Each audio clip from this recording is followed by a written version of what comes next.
اعلیٰ حضرت اور مدینے کی محبت.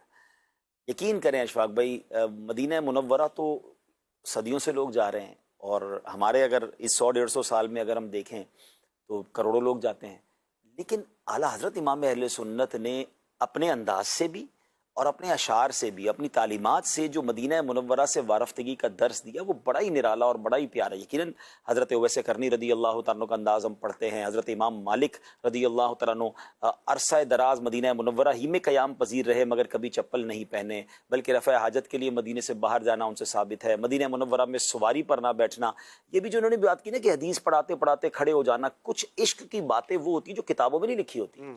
یعنی کچھ لوگ یہ کہتے بھی ہیں کہ جناب یہ کہاں لکھا ہے، تو یہ بڑے بڑے بزرگوں نے کیا، یہ کہاں لکھا تھا. اگر آج بھی کوئی عشق رسول کے عالم میں کوئی ایسا کام کرتا ہے جو شریعت سے نہیں ٹکراتا، تو اس کے بعد اس میں، کیونکہ ادب کی تو کوئی لمٹ نہیں ہے نا، آپ ادب جس انداز سے بھی کریں، ہاں اس کو اس طرح نہ لے جائیں جو شریعت کے کسی حکم سے ٹکرا رہا ہو. تو ادب کے انداز نرالے ہیں، نہ کسی کے رقص پہ طنز کر، نہ کسی کے غم کا مذاق اڑا، جسے چاہے جیسے نواز دیں.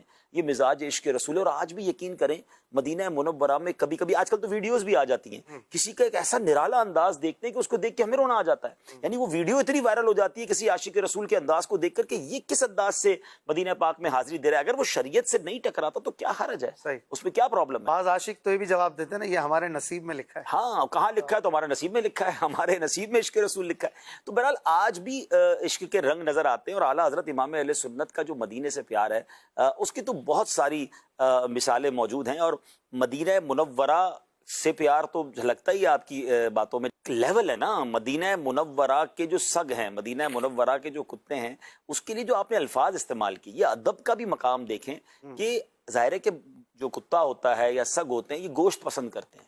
تو اعلیٰ حضرت کہتے ہیں کہ ان کو گوشت کھلانا تھا اور اپنے دل کا ٹکڑا کاٹ کے دینا تھا. یعنی گوشت بھی وہ کون سا والا، اپنے دل کا پیس کاٹ کے دے دیتے، کیا ہو جانا تھا، جان چلی جاتی نا. تو کوئی بات نہیں، مدینے کے کتوں سے جان اتنی پیاری ہے.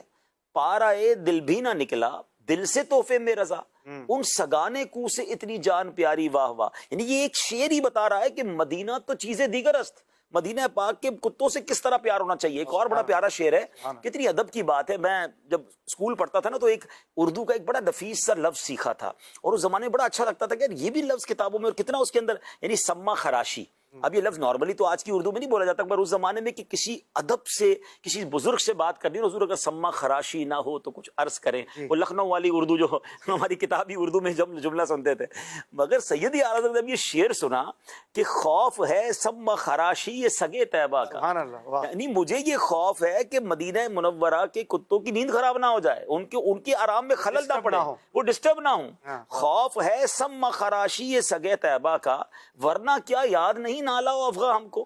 ہمیں بھی بلند آواز سے رونا آتا ہے، مگر مدینے میں اپنی آواز کو پست رکھنے کا ایک وجہ یہ بھی ہے. سبحان اللہ. یعنی یہ بے شک تخیلات ہیں، مگر یہ تخیلات ہی تو آپ کو ڈائریکشن دیتے ہیں نا کہ وہاں رہنا کس ادب سے ہے. اچھا اب جب کتوں کا ادب اس طرح بیان ہو گیا تو وہاں کے رہنے والوں کا، وہاں کی باقی چیزوں کا، مسجد نبوی شریف کا کتنا ادب ہمارے اندر ہونا چاہیے، زائرین مدینہ کا ادب کتنا ہونا چاہیے، نبی پاک کے مہمانوں کے ساتھ رویہ کیا ہونا چاہیے.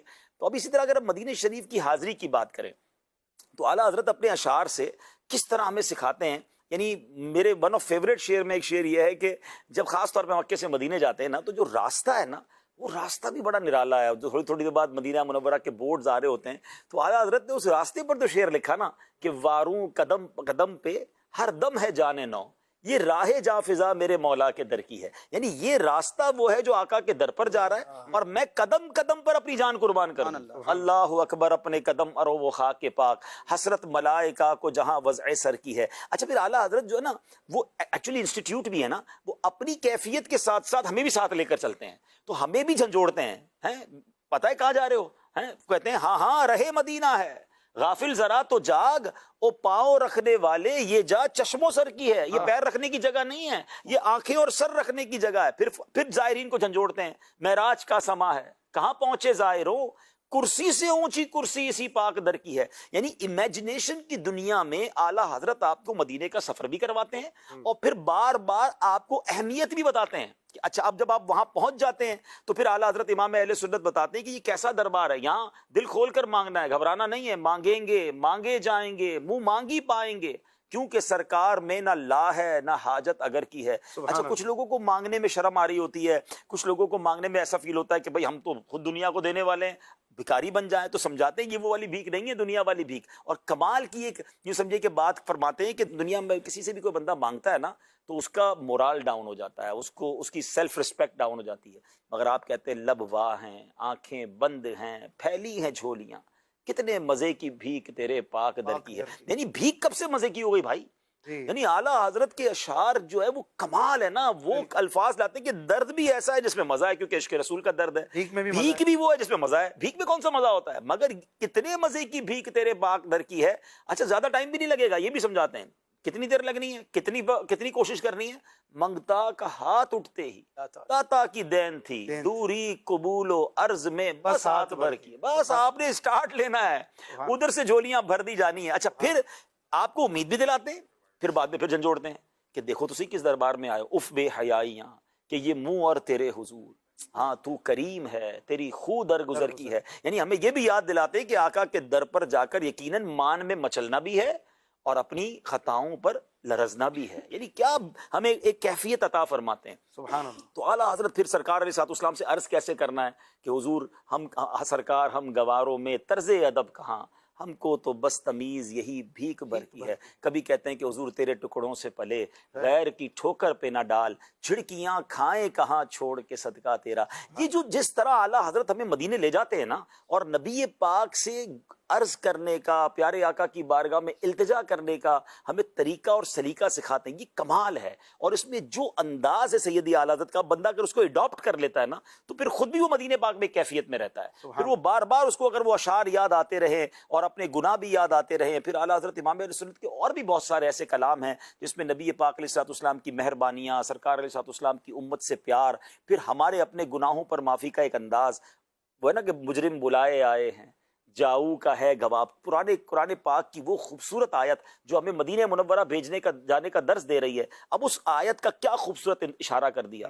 ہم تو خود نہیں، ہمیں تو بلایا گیا ہے. اور پھر مجرم بلائے آئے ہیں، جاؤ کا ہے گواہ، پھر رد ہو کب یہ شان کریموں کے در کی. ہم کریم کے در پر آ گئے، قرآن کے حکم پر آئے، تو پھر رد کیسے ہونا ہے؟ تو یہ وہ شاندار انداز سیدی اعلیٰ حضرت کا ہے جو میں تو عرض کروں گا کہ مدینہ منورہ جانے والوں کو بالخصوص یہ بینی سہانی صبحوں میں ٹھنڈک جگر، کس کے جو 2 پورے کلام ہیں، یہ کلام تو آپ کے پاس لکھے ہوئے بھی ہونے چاہیے، آپ کے پاس خوش الہان نعت خواں کی آواز میں بھی ہونی چاہیے، اور آپ کو سمجھ بھی آنے چاہیے. یہ تو پورا طریقہ ہے مدینہ منورہ حاضری کا ہے.